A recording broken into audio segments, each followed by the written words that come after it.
Վատիկանում Ֆրանցիսկոս Պապի հուղարկավորության արարողությանն ընդառաջ հանդիպել են Միացյալ Նահանգների և Ուկրաինայի նախագահները։ Դոնալդ Թրամփը և Վոլոդիմիր Զելենսկին նախ 15 րոպեանոց առանձնազրույց են ունեցել, ինչից հետո նրանց են միացել Ֆրանսիայի նախագահը և Մեծ Բրիտանիայի վարչապետը։ Սպիտակ տունն արդյունավետ է որակել նախագահների հանդիպումը։ Զելենսկին ևս հանդես է եկել մեկնաբանությամբ։ Քննարկեցինք շատ հարցեր՝ ուկրաինացիների պաշտպանություն, լիակատար և անվերապահ հրադադար, հուսալի և երկարատև խաղաղություն։ Հուսով ենք արդյունքի կհասնենք, գրել է Ուկրաինայի նախագահը։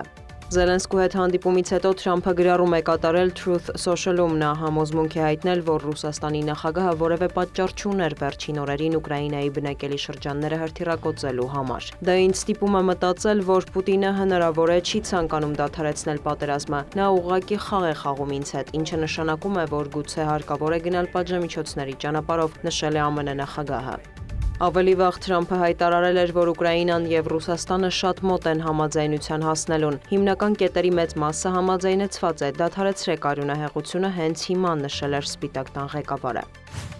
Միևնույն ժամանակ Դոնալդ Թրամփը հայտարարել էր, որ ապրիլի 25-ին իր բանագնաց Սթիվ Ուիթկոֆի և Վլադիմիր Պուտինի հանդիպումն արդյունավետ է եղել։ Կրեմլում այդ բանակցությունները մեկնաբանել է Ռուսաստանի նախագահի խոսնակը։ Դմիտրի Պեսկովի խոսքով Վլադիմիր Պուտինը Ուիթկոֆի հետ հանդիպման ժամանակ հաստատել է Ուկրաինայի հետ առանց նախապայմանների բանակցելու ռուսական կողմի պատրաստակամությունը։ Նա հիշեցրել է, որ Կրեմլի ղեկավարը բազմիցս խոսել է այդ մասին։ Ուկրաինայի շուրջ իրավիճակին է անդրադարձել Էմանուել Մակրոնը։ Նա տեղեկացրել է, որ Հռոմում հանդիպել է Զելենսկու հետ։ Ուկրաինան պատրաստ է անվերապահ հրադադարի։ Նախագահ Զելենսկին ցանկանում է աշխատել ամերիկացիների և եվրոպացիների հետ դա իրականություն դարձնելու համար։ Հիմա նախագահ Պուտինը պետք է ապացուցի, որ իսկապես խաղաղություն է ուզում, գրել է Ֆրանսիայի նախագահը X-ի էջում։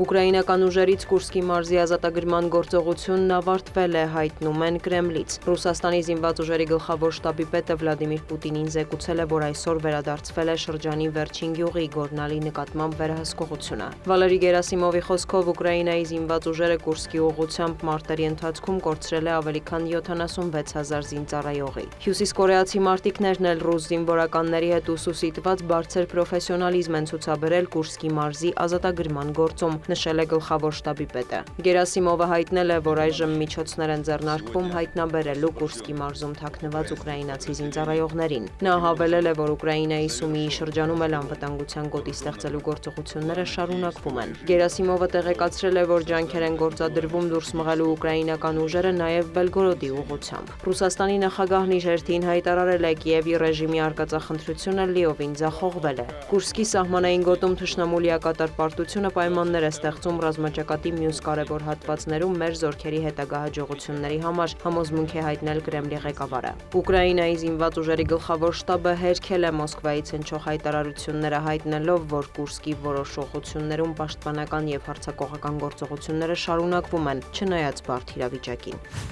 Օմանի մայրաքաղաքում տեղի է ունեցել Իրանի միջուկային գործարքի շուրջ Թեհրանի և Վաշինգտոնի ներկայացուցիչների անուղղակի բանակցությունների երրորդ փուլը։ Պատվիրակությունները գլխավորել են Իրանի արտգործնախարար Աբբաս Արաղչին և Դոնալդ Թրամփի հատուկ բանագնաց Սթիվ Ուիթկոֆը։ Բարձր մակարդակի քննարկումները կշարունակվեն հաջորդ շաբաթ։ Իրանի արտգործնախարարը հայտարարել է, որ բանակցությունների այս փուլն ավելի լուրջ էր, քան նախորդները։ Արաղչիի խոսքով Թեհրանը զգուշավոր լավատեսություն ունի, որ Վաշինգտոնի հետ հնարավոր կլինի առաջընթաց գրանցել։ Իրանի արտգործնախարարության խոսնակն էլ տեղեկացրել է, որ կողմերն Օմանի միջնորդությամբ փոխանակում են իրենց տեսակետները երկու հիմնական ուղղությամբ՝ պատժամիջոցների չեղարկում և Իրանի միջուկային ծրագրի խաղաղ բնույթի նկատմամբ վստահության ամրապնդում։ Ավելի վաղ ԱՄՆ նախագահը չէր բացառել, որ գործարքի ձախողման դեպքում Իրանի դեմ կարող են ռազմական գործողություններ ձեռնարկվել։ Իրանի հարավային Բանդար Աբբաս նավահանգստում հզոր պայթյուն է որոտացել, վերջին տվյալով 700-ից ավելի մարդ է տուժել, կա առնվազն 5 զոհ։ Իսլամական Հանրապետության նախագահ Մասուդ Փեզեշքյանը կոչ է արել պարզել տեղի ունեցածի հանգամանքները։ Նախնական տվյալով միջադեպի պատճառը կոնտեյներներից մեկում տեղի ունեցած պայթյունն է։ Հնդկաստանի պաշտպանության նախարարությունը մեղադրում է Պակիստանին երկրորդ օրն անընդմեջ Քաշմիրի հովտի երկայնքով հրադադարը խախտելու համար։ Գերատեսչության տվյալով Հնդկաստանի բանակը պատասխան կրակ է բացել։ Զոհերի մասին տեղեկություններ չեն հաղորդվում։ Երկու երկրի հարաբերությունները կտրուկ սրվել են Ջամուում եւ Քաշմիրում ապրիլի 22-ին տեղի ունեցած ահաբեկչությունից հետո, որի հետևանքով 26 մարդ է զոհվել։ Նյու Դելհին տեղի ունեցածի համար մեղադրել է Պակիստանին, դադարեցնելով այդ երկրի քաղաքացիներին վիզաների տրամադրումը եւ Իսլամաբադի հետ ջրային ռեսուրսների մասին համաձայնագիրը։ Պակիստանի իշխանությունն ի պատասխան փակել է օդային տարածքը հնդկական ավիաընկերությունների համար եւ դադարեցրել Հնդկաստանի հետ առևտուրը։ Իսլամաբադից նաեւ նախազգուշացրել են, եթե Ինդոս գետի հոսքը դադարեցվի կամ փոխվի, դա կընդունվի որպես պատերազմի ակտ։ Պակիստանի պաշտպանության նախարարը զգուշացրել է, ստեղծված իրավիճակը կարող է վերաճել միջուկային դիմակայության։ Միացյալ Նահանգների պետքարտուղար Մարկո Ռուբիոն Վաշինգտոնում ընդունել է Իրաքի փոխվարչապետ եւ արտաքին գործերի նախարար Ֆուադ Հուսեյնին։ Պետքարտուղարության հաղորդագրության համաձայն կողմերը քննարկել են տարածաշրջանային անվտանգության եւ կայունության համատեքստում Իրաքի ինքնիշխանության կարեւորությունը։ Ռուբիոն բարձր է գնահատել տարածաշրջանում լարվածությունը թույլատնելու եւ կառուցողական երկխոսությանը նպաստելու ուղղությամբ Իրաքի գործադրած ջանքերը։ Անդրադարձ է եղել Միացյալ Նահանգների եւ Իրաքի միջև տնտեսական գործակցության զարգացման, առևտրի եւ ներդրումների ավելացման հեռանկարին։ Պետքարտուղարը հիշեցրել է, որ օրերս Բաղդադը հյուրընկալել է ԱՄՆ առևտրային առաքելությունը։ Արդյունքում ամերիկյան ընկերությունների հետ միլիարդավոր դոլարների համաձայնագրեր են կնքվել։ Դիանա Գասպարյան, լուրեր։